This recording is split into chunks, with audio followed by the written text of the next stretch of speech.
she is from Witham, who we did our safe harbor memo on the RNG project. Yes. And so we slotted Lynn for 7 o'clock tonight instead of 6 o'clock because her son had a sectional volleyball game, which I can appreciate. So I appreciate. I'm glad to hear they're going to win. So without further ado, Lynn, take over. Yeah. So thanks for having me tonight. I did put some information about me because you probably have never seen me or heard me before. So I work with Witham, and I am in the National Tax Service Group. So we deal a lot with new and pending legislation. And also I lead the clean energy practice for Witham. So I've had the privilege of working with a variety of for-profits and not-for-profits since the Inflation Reduction Act. To really maximize investment in clean energy. You might say, well, how have not? We might have been seen obnoxiously recently at the Buffalo Bills game with them everywhere. Is recently because we merged with upstate New York and Buffalo, Rochester, and Batavia. So I was with the firm before that. But now we merged into 3 additional firms that brings us to upstate New York, and we were referred into the town of Webster to help. So today I was asked to talk a little bit about the biogas property that you would be able to work with or utilize or extend, I should say, which is part of your waste recovery system that you've been working on since, I believe, 2023. But so just so you're aware, if you're not, I am not an engineer so I will admit that. But essentially what it happens is you are able to bring in a certain amount of methane, which you'll see there has to be a certain concentration. And that methane then can be put through a biogas system. That biogas system can then provide you with natural gas. And so obviously you already had the system using a portion of that natural gas for the town of Webster. And now there's the ability to use the remaining portion as opposed to burning it off, which obviously is not great for the environment. But there's an ability to essentially work with RG&E and be able to sell that natural gas. It's a very popular method. For your particular case, it was really important for us to get comfortable that the property or the biogas property would start construction before December 31st of 2024. If you want to know why, I'm happy to answer additional questions, but essentially the tax law kind of flipped between 2 code sections between 2024 and 2025. And so for us to be able to maximize any federal tax credit that would be available to you, we needed to get comfortable construction started in 2024. So the beauty about, which is, I don't know how many of people have followed the Inflation Reduction Act, but for the first time in history, you're being allowed, Indian tribunal organizations, governmental authorities, and not-for-profits are being allowed to get a refund in relation to these credits. So you might be aware that's very unusual. That has never happened in the past. And essentially it was because they knew that in order to decrease greenhouse emissions over the years, they needed everyone involved, for-profit, not-for-profit, government, et cetera. And so as part of this, they're saying, okay, look at your property that you're investing in, which in your particular case is the biogas property. And they're saying you can receive a credit for that. So the credit that we would be looking to place on that cost basis would be 30%. So that means for every dollar you're investing in the biogas property, you're receiving a refund from the federal government of 30 cents. So it's quite significant. The only item I like to bring up as well, which I'm sure you have no intention, but there is a recapture period. So to the extent that we claim the refund and then you stopped using the biogas property in the next 5 years, there could be a portion of that refund that would be recaptured or have to go back to the federal government. And generally when people take up this kind of investment, they are tuned and aware of that they are going to be operating these types of facilities for a long time. So again, if you remember, I said it was really important for us to make sure you started construction as of 12/31/2024. And essentially how we did that is we used what's referred to as a 5% safe harbor, which has been around for a long period of time, even before they allowed not-for-profits and governmental agencies to absorb a refundable credit. And they essentially provide that you must have incurred or paid 5% of the total cost of the energy project prior to December 31st of 2024. And so what our analysis was to understand more about this particular biogas project and how it engages or intertwines with the larger waste management project that you're working on, and identify integral parts to this particular biogas facility and understand how much you've paid in relation to those parts. And so by going through our analysis, which included, obviously working with the engineers you're working with, but also our external engineers in our group to make sure they felt that the estimates were appropriate and the property that was being evaluated was appropriate, we were able to gather that you had spent approximately 3.5 million cashed out the door. That number adjusted a little bit today that you'll see in the final memo that you hopefully received. But that essentially means that we clearly have exceeded the 5%. We've actually are at a 10.6%. So that gives us a very strong case, and it's documented in the memo that we've provided that there's no question that this project started construction in 2024. What's nice about the 5% safe harbor as well, you might say, well, Lynn, what would happen if we went over? Like if we said right now we're estimating the biogas project to cost about 33.5 million. If I go over, do I lose the federal credit? And the answer to that is no. Essentially, right now you would have to go over 70 million, which would not be possible, I don't think, for this particular project, in order for them to come in and start saying, well, you can't use all the costs you're incurring for this project towards the federal tax credit.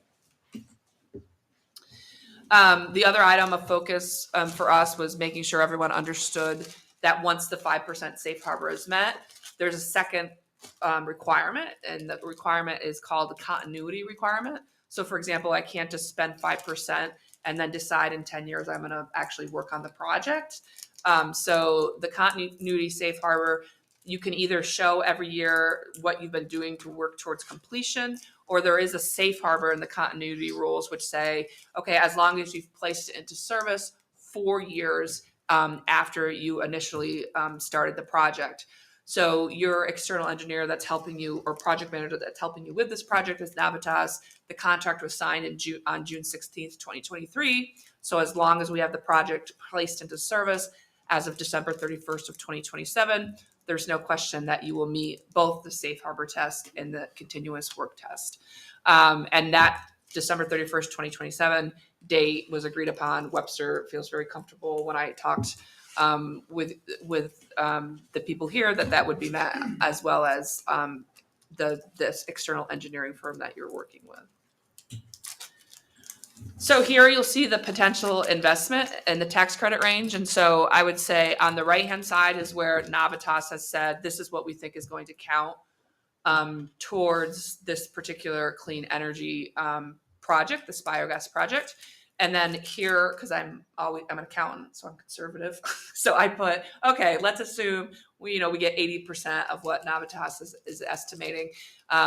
What would that look like? And so you'll see the initial ITC credit, I'd say on the low end would be 8 million, on the higher end would be 10 million. There is possibility that $33 million that's been identified could get greater, depending on our analysis of how other pieces of the project could be integral and could be included. But right now I'd be comfortable with saying, initially an $8 to $10 million range. As you probably are aware, this large project was being funded $20 million by a New York State grant. And then the remainder amount was being funded by eventually municipal bonds. And those municipal bonds are considered tax exempt.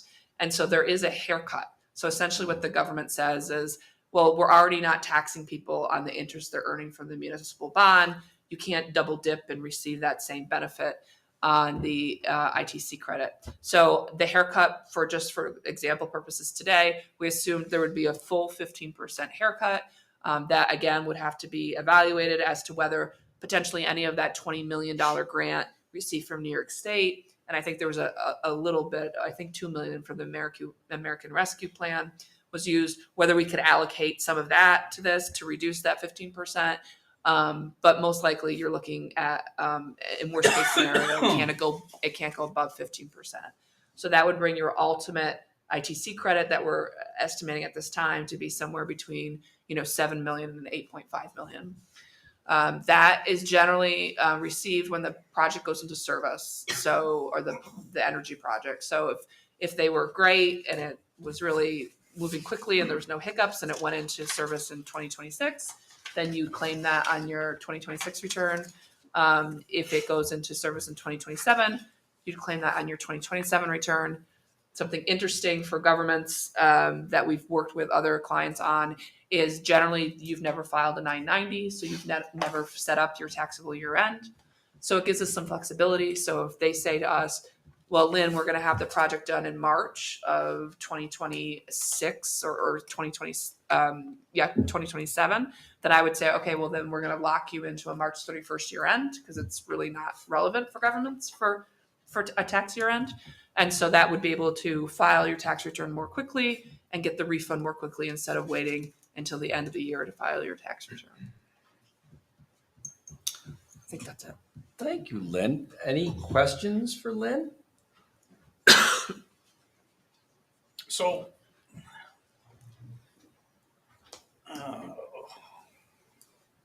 John, while you're thinking of that, I just want to make sure everybody knows that this is the one presentation tonight that isn't followed by a resolution on the regular town board meeting agenda. What will happen next in this process is on the 20th, Paul Adams will give a presentation about the financial aspects of this, and then Bob Wimmer from Navitas will give a presentation at the workshop about what they think it's going to cost to engineer and design. So no resolutions tonight. I know. Are any of these incentives subject to change at all? Oh, By that's the- great. That's a great question. By the current administration? So the current, I would agree with you that I had concern last year at this time, but the current administration just actually passed the OBBA. And that was where a lot of people were saying, we don't know where this clean energy initiatives are going to go, including the direct pay election is what you're using to say, I want a refundable credit. But that was passed on July 5th and you are good to go.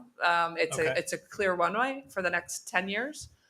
So yeah, you shouldn't be concerned. Now, I mean, obviously if President Trump goes out of office and you get a new president, we're always subject to potential tax legislative changes. But if you have your project in service by 2027, you should be locked. Thank you. Yeah, great question. Anybody else? No, I'm sure we're going to hear more on the 20th, but the one thing I want people to be aware of is that some of these benefits apply to work that we've already done if we move forward with renewable natural gas. So there's the potential to recoup money on the project as it stands now if we add this additional portion. Right. So that was how we were able to say we started construction in 2024. The primary digester that's already in existence, right, is integral to the biogas facility working. And so there's a primary and secondary digester that we were monitoring for this project.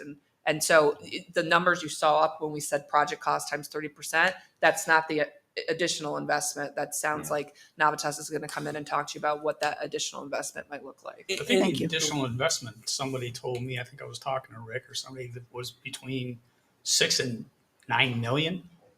That was their, I don't know if I'm allowed to speak to that. That's what I've seen. Yeah. Okay. It's 9 on the RNG that the board chose to go with a couple months ago, because the $6 million one was when we were going to just do power on the campus. The $9 million option had the more bang for the buck. I will say this, when you look at this page, the last page before the questions, when you look at the total ITC basis of $33,400,000, all right? Well, we know we're in contract for $85 million, all right? And if we add $9 million to that, that means it'd be a $94 million project. Well, the reason why the only $33 million we're estimating qualifies as part of this biogas, not the full what would be $94 million. Now, the interesting thing about that, which I was really happy, and so was Paul as a couple of accountants, that when we were on a Zoom meeting with you and your engineers and all your technical people, they seem to be pinging Rick and I and Paul saying, I think you're being too conservative. You're not adding parts of this $85 million project that would probably qualify. And we said, you know what? We're going in front of the town board. Do it conservative. Yeah. Because I'd rather the surprise in 2027 be that it's a $10 million credit or tax refund than it going the other way. So we were pretty happy with that, weren't we, Paul? That we were doing this conservatively. Always be conservative. Always be conservative. Any other questions or comments? There's also a revenue aspect to this, right? So you invest more, there's more revenue and a higher We're tax hoping credit. by 2 weeks from now, that'll be part of Paul's presentation because we've been researching with Navitas about, we estimated at $750,000 a year, but doubting Thomas, we're putting our fingers in the holes and starting to get some outside firms that are corroborating that. We're not ready to present that yet. We were ready to present the deliverable that the board did a few last month, which was no more than $40,000 for the safe harbor memo. And I got to thank you because you got it done very timely and were able to present it. This was a high level presentation. The actual memo, I don't know if it's been delivered yet, but the board will all get it. And 14 pages. Yeah. it's 14 a- pages. it's a lot. We'll have a lot of fun. But But I that's what appreciate you want to do with this, right? We don't Yes. want the IRS coming in and asking us questions that we can't have answered in this memo that we provided. All right.